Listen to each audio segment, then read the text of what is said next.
Hello，大家好，歡迎大家收聽第71集嘅異鄉90後啊，我係 PY。我係近排食緊 Topic 花生嘅 Catherine。係最近好似啱啱考完啊嘛，我 Threads 見到 Topic 啦，即係韓國嗰個語言能力測驗，好多人喺度吐苦水喎。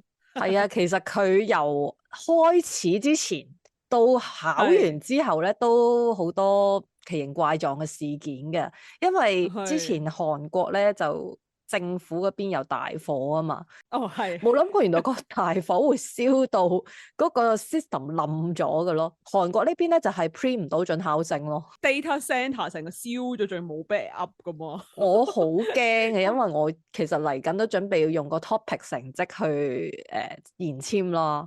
但係而家佢都仲未搞掂咧。佢嗰個 system 咧係有個掣可以撳出嚟，就係 print 一張嘢，就係話我因為今次呢個事件 print 唔到嗰個成績出嚟咯。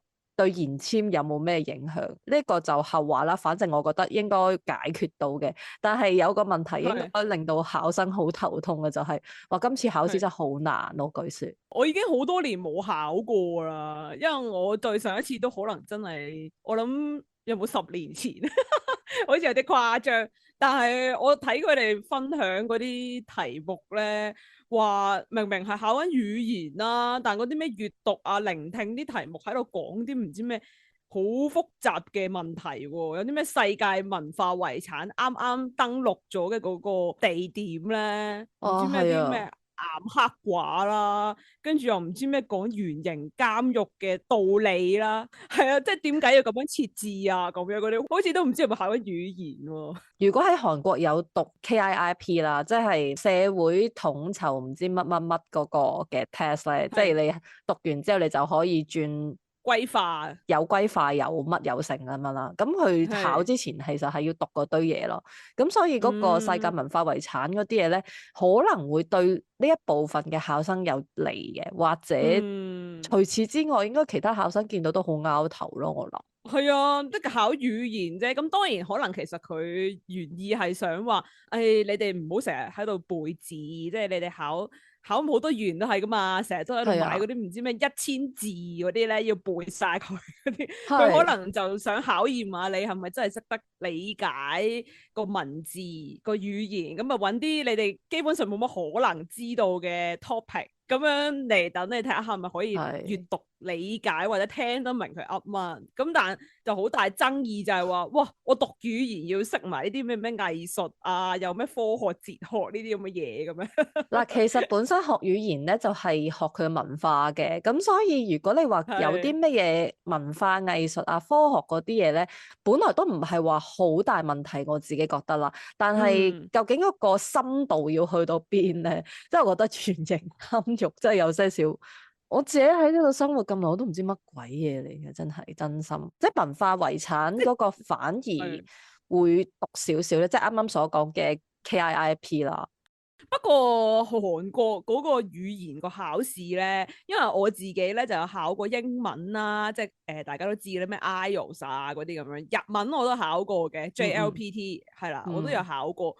咁嗰啲語言就我唔係好覺佢特別去真係去考啲咩文化嗰啲咩價值嘅。即係佢啲文章純粹真係文章嚟嘅啫。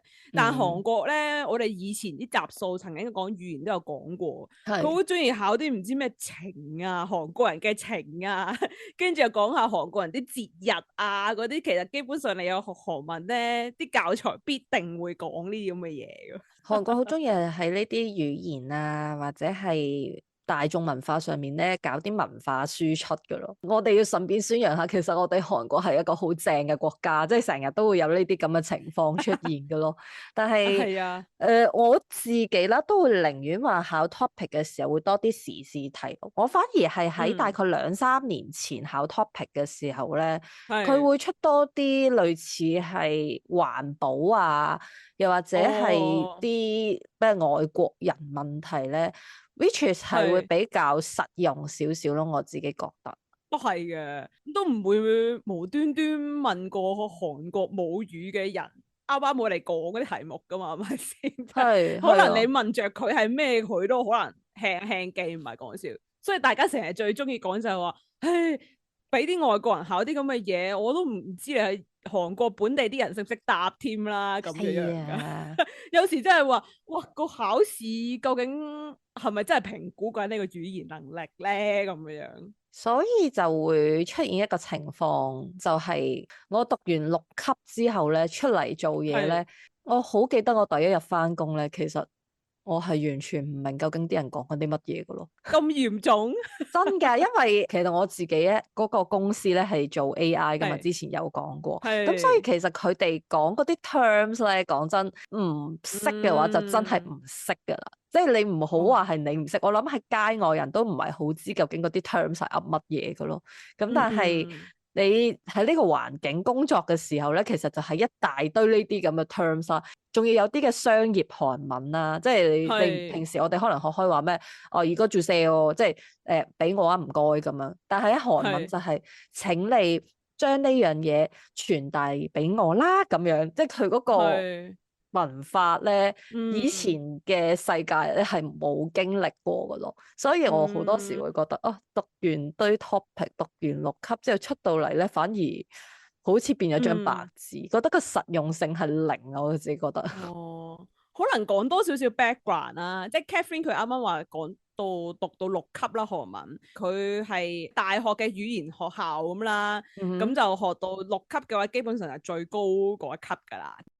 之前咧，我哋咪曾經都有個嘉賓咧，佢都喺日本讀過語言嘅，啊唔係啊，好記得阿佢分享個內瓜係啊容，係阿瓜，唔知係咪佢讀到最高級咧？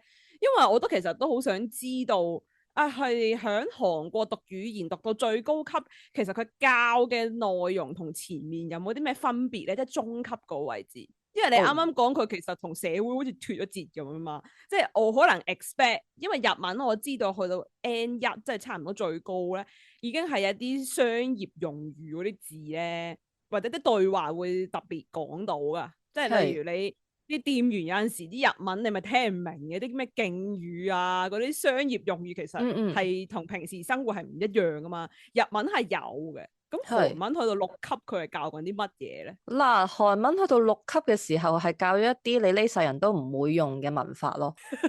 舉啲例子啊，真係啊，佢唔係商業嘅話，你喺中文嚟講就係承蒙嗯，唔知乜乜嘅恩召，類似係呢啲咁樣嘅，哦，或者係類似係去到好啲好古舊嘅文章咁樣咯。叫你背下四字成語嗰啲係嘛？係啊，背勁多四字成語，乜嘢叫過猶不及啊？乜嘢叫做，仲有啲乜嘢叫做陽修之死啊？乜嘢叫做狡兔三窟咁樣咧？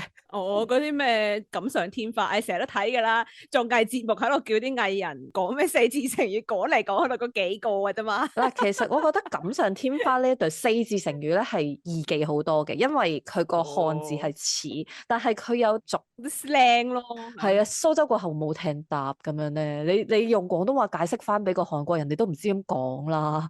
你叫我我咩背，馬騮都會從樹上跌落嚟呢啲咧，係啊誒唔好意思，係啊，我教咗韓文咁耐咧，我自己都會唔記得，因為根本係就唔會用㗎，你明唔明？真心啊，真係。我諗係最緊要係去到5、6級嘅時候就開始背一啲我去到社會上面冇見過嘅文法咯。呢方面即係好皮毛咁去比較咧，似乎韓文嘅教育嗰個正規課程去到最高級咧，好似唔係好 prepare 到啲學生點樣喺社會嗰度生活喎，即係例如啱啱講啲公司啊、商業應用環境，好似冇乜幫助咁。係啊，以我所知係有啲學校咧，去到5、6級嘅時候就開始會分班嘅，一個就係學術班，嗯一個就係商業班。咁如果你係想出嚟做嘢嘅話咧，就可以嗯，揀商業班嘅。但係好多時，哦，好多人唔係好似我咁，唔係想嚟做嘢，或者係嗯，要喺社會上用得着。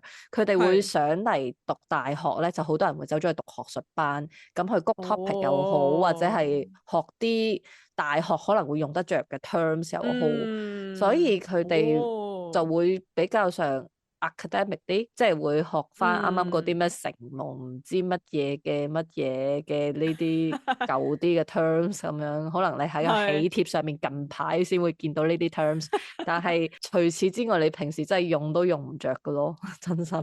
最困難啦，即係唔好講話韓文、日文啦，因為我都相信可能有啲觀眾冇學嘅，即係簡單啲嚟講，英文咧，我諗大家都 feel 到㗎啦。即係係就算你讀完大學，大學全部用英文啦，都唔代嗯表你入咗公司第一份工返工之後咧，啲英文係 work 㗎，係。因為用啲字咧真係唔係好一樣。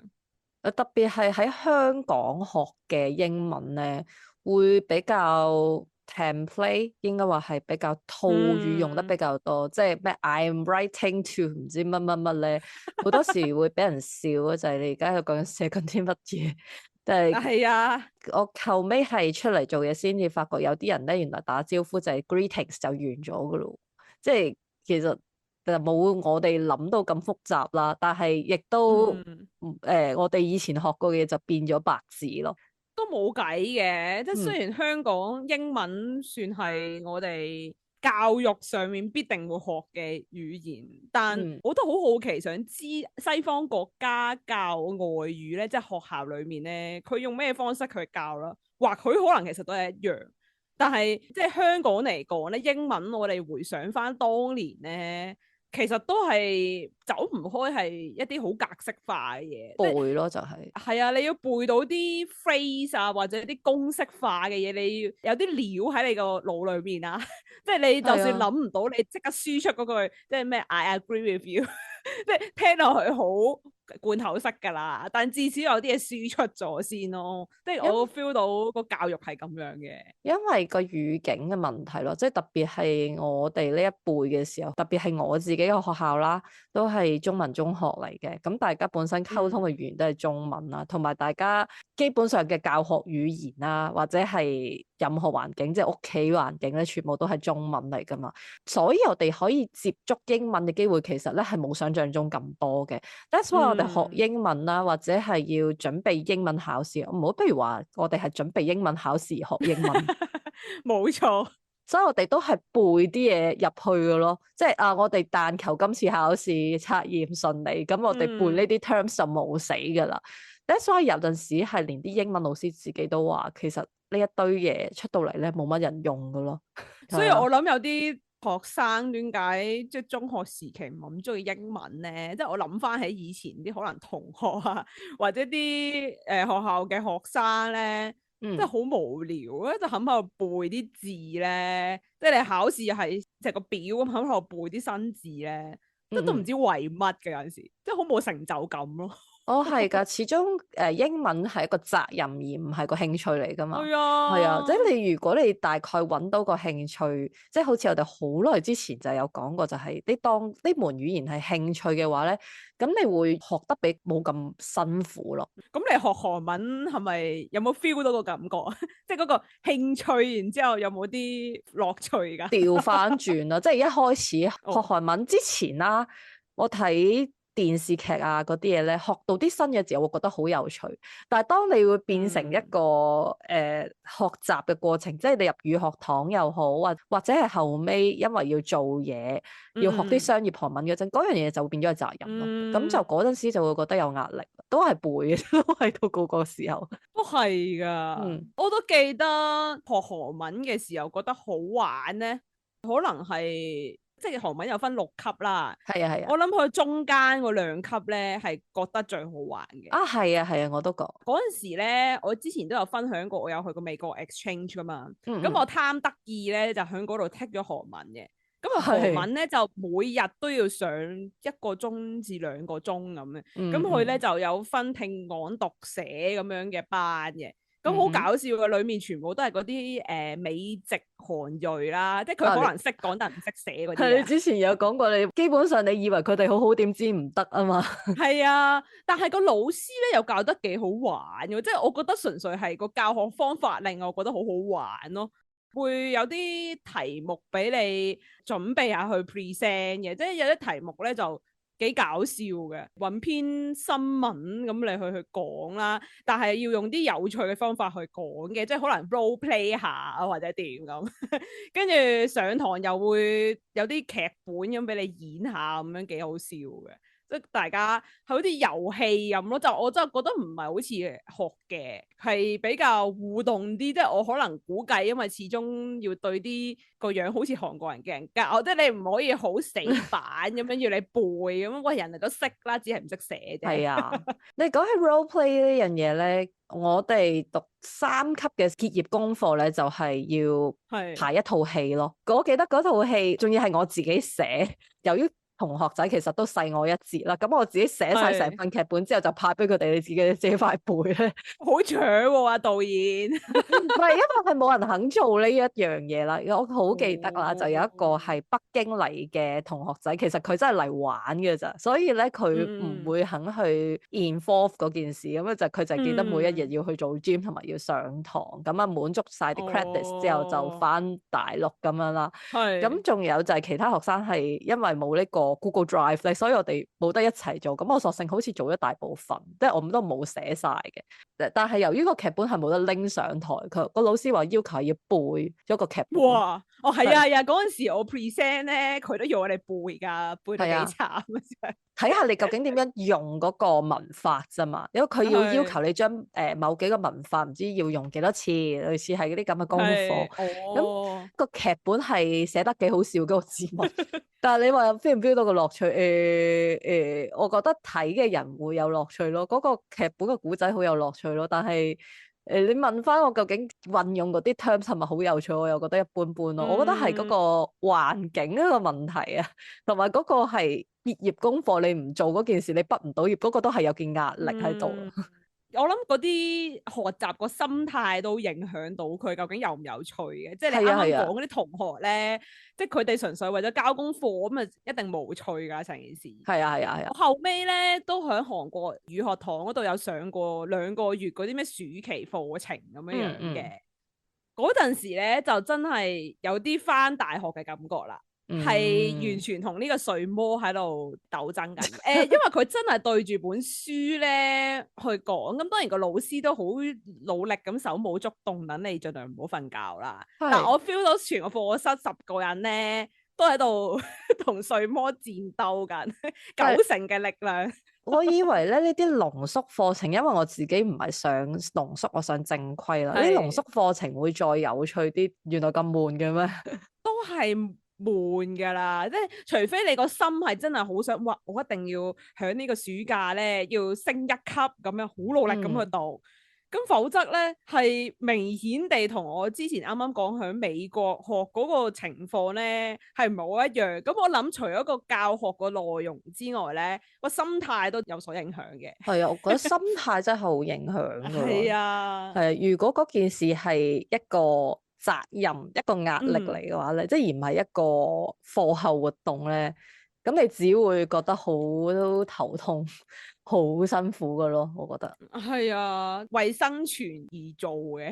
咁但係我諗嗰個成就感係令到你覺得係成件事係有趣定冇趣，都係另一樣嘢嚟嘅，即係都係交功課。但係你成件事有冇一個成就感？即突然之間話，哇！今日我同個 local 講咗嗰個語言，完全講得通，仲講咗個非常厲害嘅 topic 喎，即係佢都聽得明，我又講得到，哇！好勁！即係嗰下我諗大家會覺得開心嘅。本來就係要用到你溝通到嗰下就係有啲成就感嘅，但係都要睇下究竟你個人係喺邊度先咯。講得最多就係你香港你學完一堆 terms，結果你出到街又係喂今晚食咩餸啊？用得噶咯，係用唔到或者冇用噶咯，跟住係啊所以你嗰下會先有個挫敗感咯，跟住就心諗係咪其實學完都係廢嘅，好似又要重新嚟過咁嘅。同埋咧，再去翻啱啱前面所講就係嗰句咩 I'm writing to 乜乜乜乜咁樣咧，幾十年都仲係咁講，唔係講笑。真係好唔掂咧，我覺得係除咗話係學校問題，好啦，到你其實你個人咁大嘅時候，你自己都需要吸收啲新嘢嘅。學校環境還學校環境，到你成人嘅時候，其實你真係有心去想進步嘅話咧，咁你大概會，譬如你去咪下啲 template 又好，或者係睇下人哋其他公司點樣 send email 俾你又好，其實都係一個學習嘅方式。你喺大學吸收唔到，你可以喺社會大學吸收噶嘛。不如講下，當你發現喺職場上面你學嗰啲語言用唔着啊，係咁你當初點樣克服咧？回想下最開頭嘅時候，最開頭嗰陣真係乜嘢聽唔明，咁我結果有咩方法去解決佢？我後尾我就去咗 Amazing Talker 嗰度，就揀咗一個商業 course 嚟上咯。哦，咁所以都係上堂嘅要。係啊，我覺得係嗰個語言能力真係差太遠啦，始終我自己覺得。同埋我覺得點解我嗰陣時韓文唔好，係因為我自己有好大壓力咯，即係因為我自己韓文能力跟唔上，跟住之後影響好多嘅業務進度，咁所以嗰陣時係一般溝通都好難溝通，即係講都講唔清楚講嘢，即係心病上導致係喺工作上同埋日常生活上出現咗啲問題。哦，咁嚴重㗎，原來。係啊係啊，啲人連我平時講嘢都聽唔明我講緊啲乜嘢。哦，係，跟住後尾就仲有另一個好絕嘅方法，就後尾就冇撈嗰間公司，因為真係好難溝通。咪再加上你啱嘅，即係你如果代入各位觀眾比較容易深入其境嘅 case 係話，我哋由細到大都學英文㗎啦，咁你可能去到做嘢咁啱個行業係啲完全你平時唔會接觸嘅，其實好容易㗎咋。例如可能大家多嘅讀 business 乜都做㗎啦，咁你入到嗰間公司個行業，哇係嗰啲咩 AI 好似你咁講啦，啲咩技術性嘅嗰啲咩晶片啊嗰啲，或者最多嗰啲 B to B 公司嗰啲咧，即係可能咩醫療器材啊定唔知乜鬼，哇全部都聽唔明嗰啲術語，咁、啊、就算你唔係做技術啦，你做咩 marketing sales 啊？咁你都要識少少，你先 sell 到啲嘢噶嘛？哇，嗰啲情況咧，你就會覺得，哇，我係咪識英文㗎？完全唔掂喎，啲嘢即係聽唔明，講唔到。即係其實呢個 case 唔單止好似啱啱 Catherine 講啲外語啊，啲韓文好簡單，即係英文已經我相信大家都 feel 到出過好多事啊。係啊係啊，即係你唔好話係英文啊，調翻轉頭廣東話啦。你見到近排嘅招牌啊，或者傾偈嘅時候，你發覺誒點解有啲字怪怪地咁樣咧？你就發覺應該就唔係本地人所寫咧，跟住大概你就會明到嗰個唔通嘅位究竟係邊度。我只能夠話唔通咯，就係喺韓國嘅外國人咧，好多時都係會扮識嘅。其中一個原因咧就係好老實講，韓國人咧係有啲唔耐煩嘅，同埋都怕講出口，咁所以好多時都係扮明啦。咁結果自己唔明嘅時候，咪去查啲咩Papago 啊、Naver 字典啊嗰啲，咁佢就只會揾到啲奇奇怪怪嘅 terms 出嚟，咁有個問題只會越來越嚴重，就係咁啦。大家我諗都已經知㗎啦，熟悉㗎啦，即係啲人話哇你講得好好嗰啲咧，大家都就假㗎。係啊係啊係啊，無論你係講韓文、日文、英文乜文都好啦，即係人哋話哇你真係講得好好，講一次咧就somehow都係假㗎啦。特別係如果你係做嘢或者識朋友，你講耐咗之後咧，佢都會講其實你啲韓文水平要再加把勁啦，咁你就知道嗰一句先係真心話咯。我當初咧喺美國咧。聽過最挫敗嘅嗰個咧，唔係立即㗎，係之後嘅，即係我就走嗰陣時咧，咁我美國人嗰啲 roommate 咁佢同我話：哇，咁樣過咗6個月啦，你而家啲英文咧，我真係聽得明，真係進步咗好多。我嗰下心諗。shit， 即係你一開始話我啲英文聽唔明嘅啫，有冇咁嚴重啊？因為我當初我仲要係我嗰班咧係好多外國人嘅，基本上已經係平時係英文溝通咁滯噶啦喺學校，咁一直都讀英文噶啦，即係我完全溝通，我 feel 到一開始我唔會棘住嘅，即係我已經唔係因為啲字棘住啊，因為我 feel 到我自己係講得好 fluent， 但佢竟然暗示意思，即係話我之前係佢聽唔明，因為我嗰陣時就好心諗，哦，你以為自己講得好好啦，其實可能因為個 accent 咧，人哋的確可能真係聽唔明，尤其是香港咧，咪最興我哋所謂嘅英式英文，但somehow大個咗之後發現咧，啲老師教啲發音咧係英式美式撈埋一堆噶，即係如果你話口音啊嗰啲都算，但係。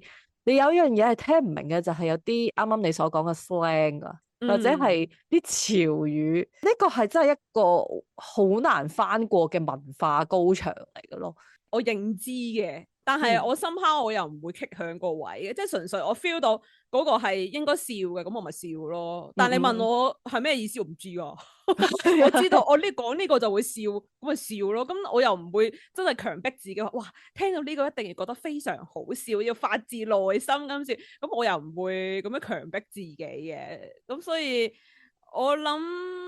又唔需要太介懷嘅，但我的確係呢一個一定係一個無可解決嘅問題嚟。係啊，即係例如係我男朋友啦，咁佢有陣時會見到我睇一啲香港綜藝咧，佢會有啲想笑嘅地方，即係佢都想 get 完之後會笑，但係問題有陣時會遇着啲係咩 terms 咧，就係我真係恭喜你啊，跟住之後你要由盤古初開始解釋點解我真係恭喜你係一個哈哈 point 咯。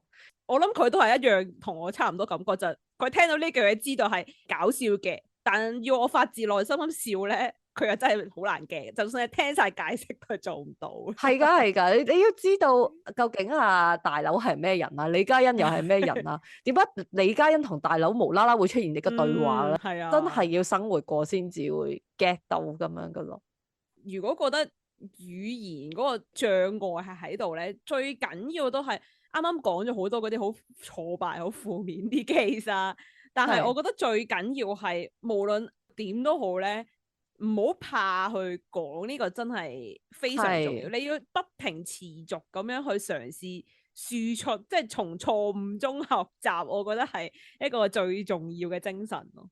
係啊，要吸收自己過去有啲咩失誤啦，咁你就會知道第日應該要點樣講，唔好講啲乜嘢啦，或者調翻轉，或者係講嗰陣時咧，嗰個場合最好唔好即時去思考或者去糾正，講同埋事後檢討，我覺得應該分開嘅。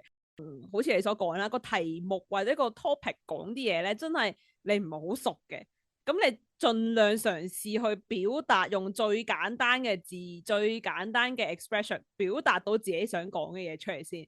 即係聽完人哋 feedback，咁事後可能你再檢討下，例如話啊，啱啱我諗嚟諗去都講唔到嗰粒字點講，或者佢講咗個類似係咁嘅嘢，但我又聽唔明，咁你記住，跟住翻去之後再慢慢 check，咁樣分開兩個學習嘅 phrase，我覺得會比較好啲，因為據我嘅理解啦。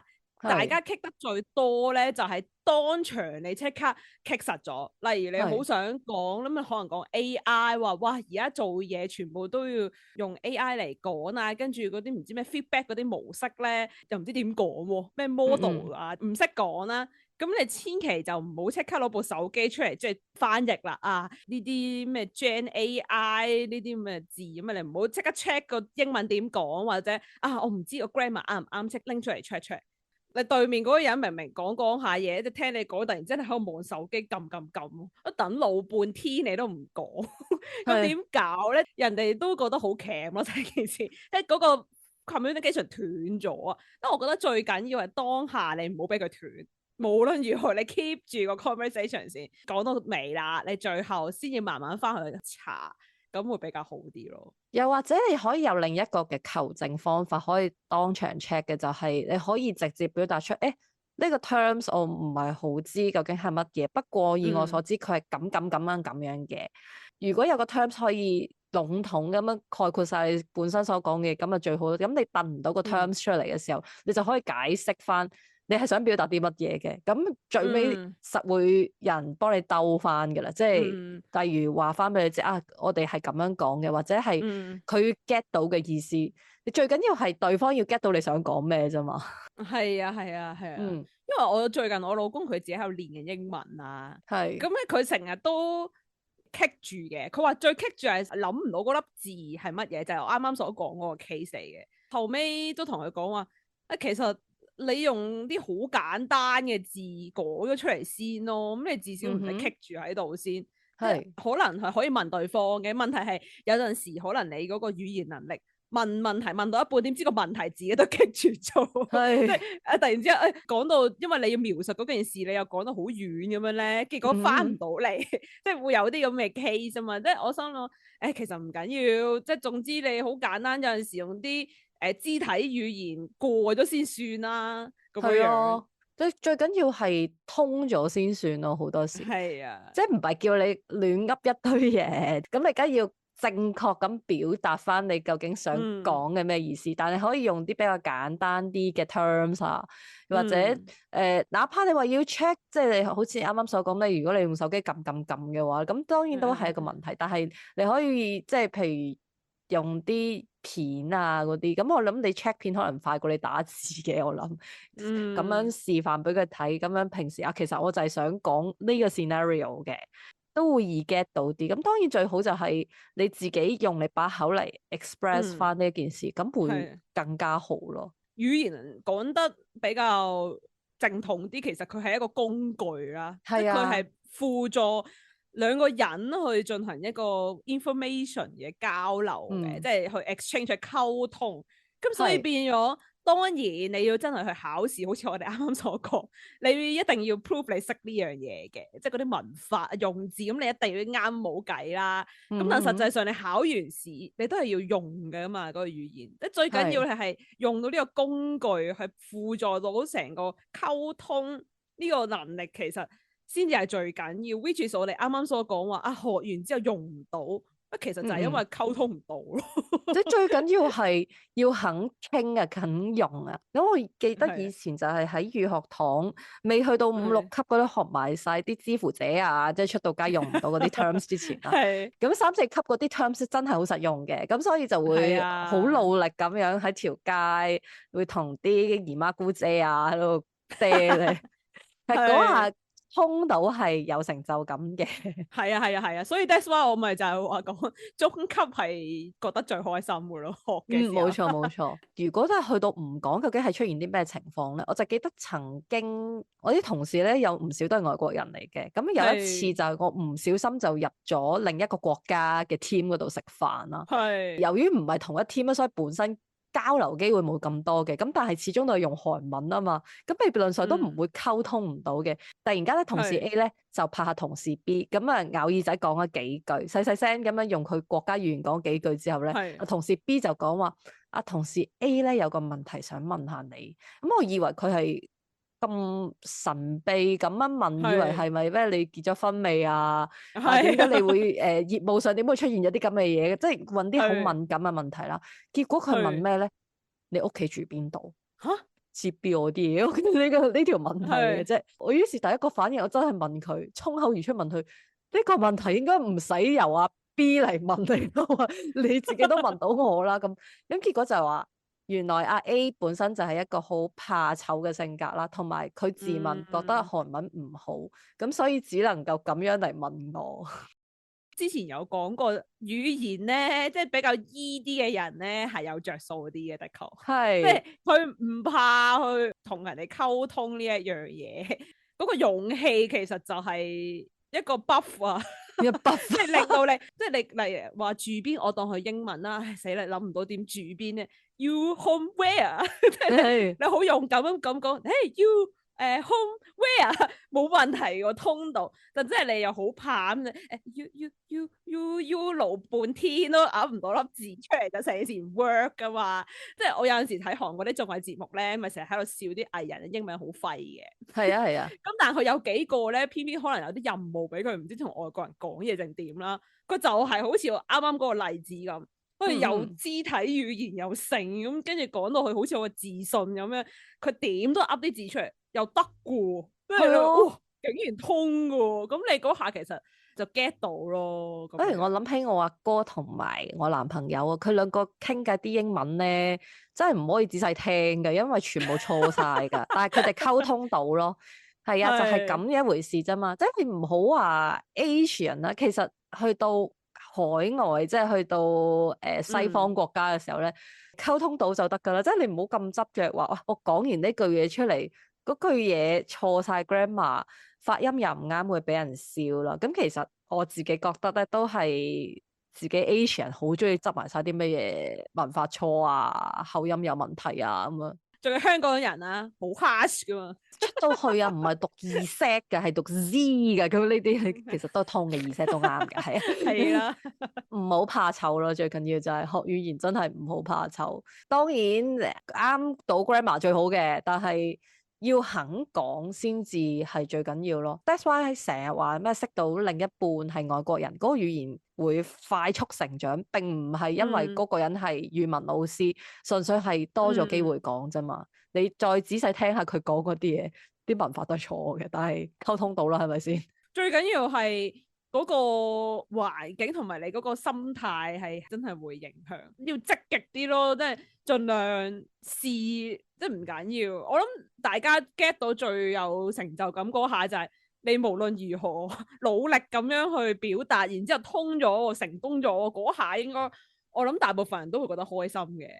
不過我諗應該有人去到呢個 moment 就會覺得，喂，咁即係等同於你唔好識咁多即係本地朋友，即係例如係啲去咗海外嘅香港人啦。咁啊，去到海外你唔好識翻啲同鄉，唔係同一個 issue 嚟㗎。我都要強調一樣嘢，呢個係另一個 issue 嚟嘅。因為我哋而家已經講緊就係話大家學習嘅時候嗰個語言個落差啊嘛，同埋實際上落場嗰下唔係嗰回事。即係個實戰能力啊，我諗大家無論喺學校又好，即係啲正式環境學完之後都好，一定會面對呢個實戰問題。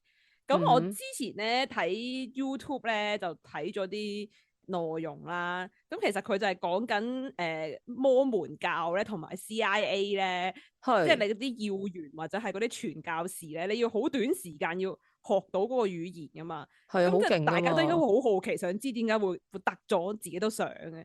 咁當然唔係叫你去嗰啲 boot camp 咁黐線，即係其實咧佢個方法咧就係應用咗我哋啱啱所講實戰嗰個情況。佢咧好似係聽講由 day one 啦，例如我哋而家即刻學過阿拉伯文，一粒字都唔識嘅，由開始嗰刻已經唔會講任何你嘅語言噶啦。一開波就已經係阿拉伯文㗎啦。佢咩情況咧？佢就係即刻俾個 situation，例如佢攞支筆喺度，咁佢舉住支筆，咁佢當然講個筆字啦。我唔知阿拉伯文係乜嘢啦，可能係啦啦啦咁先。佢拎支筆出嚟就係啦啦啦咁樣，跟住佢俾支筆你，然之後即係指住支筆你嘅，即係呢支筆係你嘅，或者係我俾你，即係做呢個動作。不停重複呢個句子，咁你就 get 到啦。啊，筆係呢個啦啦啦，咁可能前面唔知點樣俾你，咁可能係哈啦啦啦，哇咁先算啦。咁你 get 到啦，哈係我咁啊啦啦啦咁你知啦，咁 get 到，咁就不停用呢啲咁嘅方式，你好短時間就可以 get 到啲字啦，即係語法啊，呢個語言大概係點做。咁其實你就用呢個方式去真係用一個實戰。令你好短時間已經可以 get 到呢個語言咁樣去做，咁當然係痛苦嘅，因為係不停重複噶嘛，即係好似你教啲小朋友或者去訓練啲狗狗咁樣咧，啲狗仔咧，就係咁要佢重複輕即係講 n 次得咗啦，咁先得嘅，係好痛苦。但係嗰個理念其實係有趣嘅，即係用呢啲方式，你係可以幫到自己係迅速咁樣提升嗰個能力。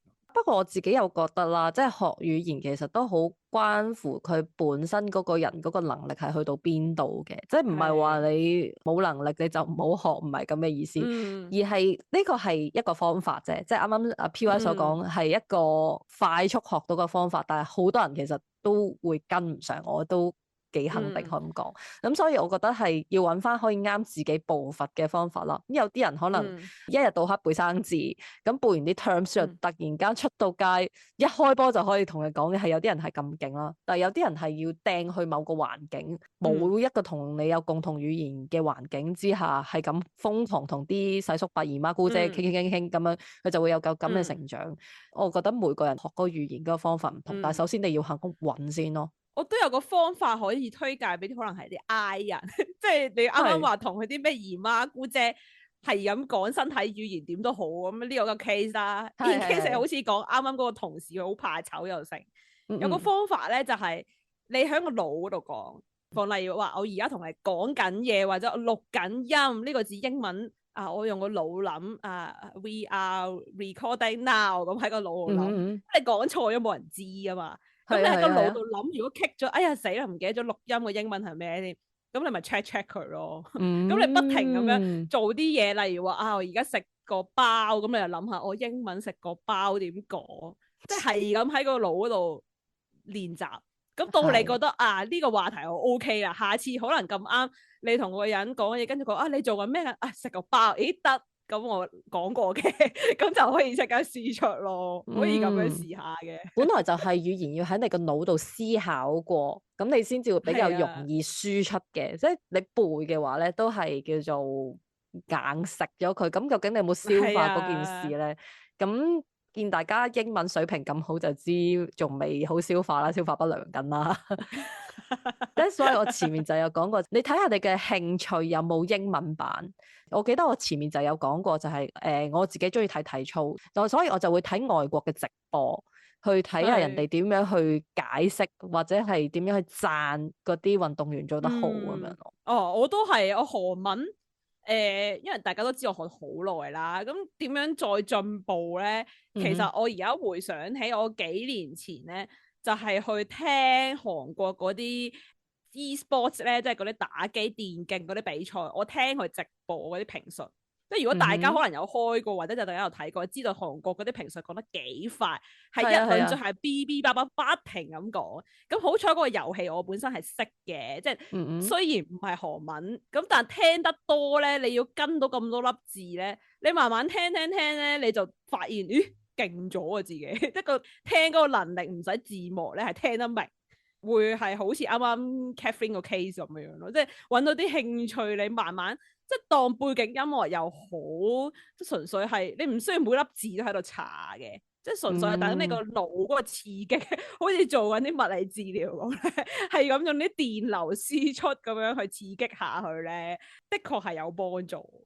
係啊，所以我有見過唔少韓文 OK 嘅朋友，佢哋都係話因為打機練翻嚟嘅咯，即係講又好，打字又好，打字勁快就係因為佢哋平時打機打到要咁快咯，特別係韓國人嗰啲睇嗰啲 idol 直播咧，啲留言咁樣咧，打機又係冇咁快，但係我諗係只係佢嘅0.8倍速，都係勁多勁快咯，所以唔少人就係好似你咁。就係靠打機練成噶，同埋係要有耐性，呢個係真嘅。即係好似我哋啱啱講好多方法俾大家參考啦，但千祈唔好諗咧，係一個禮拜即刻就可以咩？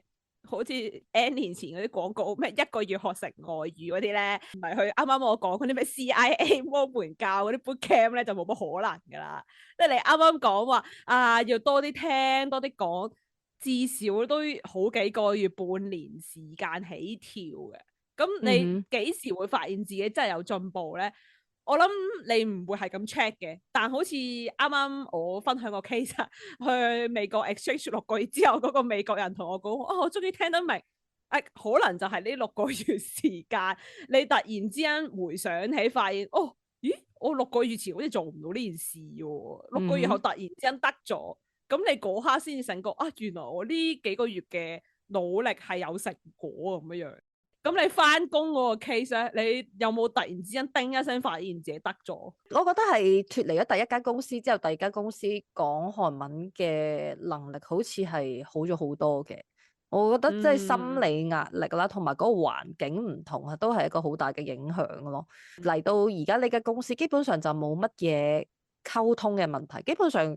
大概8、9成嘅時間都係溝通到，剩低溝通唔到嘅時間，我會覺得我嘅上司們都好體諒下屬韓文爭緊啲嘅呢個問題嘅咯。就係始終佢呢間公司真係有至少10個外國人啦，咁所以呢個係一個無可避免要面對嘅問題。咁佢哋本身有耐性都好感謝嘅。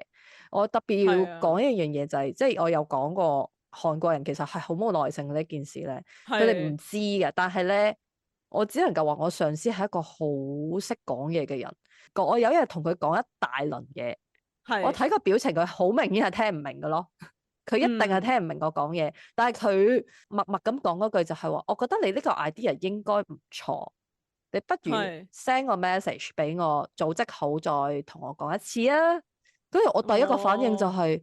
哇！呢一個我聽唔明你講嘢，呢一個 terms 你演繹得非常之好，真係唔錯嘅。呢個時候都反思下嘅，即係大家可能身邊嘅人一齊啦，好似即係啲外國人咁去講嗰個語言咧，你有陣時都話你講錯呢個字或者點點，有陣時你嗰個 reaction 會影響到人哋，佢會唔會繼續成長到嘅？都係一個鼓勵嘅語氣或者係。唔好俾啲負面嘅感覺人咯。冇錯即係冇錯。我諗大家都作為一個講緊外語嘅人嘅時候咧，講英文又好，其他語言都好，即係我好似 Catherine 咁身同感受過咧，我相信你日後對其他喺韓國嘅外國人都會咁包容咁去鼓勵下佢。所以我而家冇再點樣捉人哋韓文差啦，除咗嗰個人真係好乞人憎之外。呢個人性問題啊，唔係語言問題。係啊，我哋希望大家喺語言路上越嚟越順暢啦，即係哪怕有遇過啱啱所講嘅樽頸位，係都可以輕易咁跨過佢，或者唔使遇到你啲樽頸位，就可以成為呢個語言大師啊！係啊，大家加油啊！或者如果你係語言大師，或者自問有啲識語言嘅竅門，又可以同我哋講。係啊係啊，我哋歡迎你上係啊嚟傾下㗎，好似阿 Joyce 咁樣。歡迎歡迎，係啊，send 個 DM 話俾我哋知，你究竟有冇啲咩學語言嘅技巧啦？我哋今集時間差唔多啦，我哋下集再見啦，拜拜拜。拜。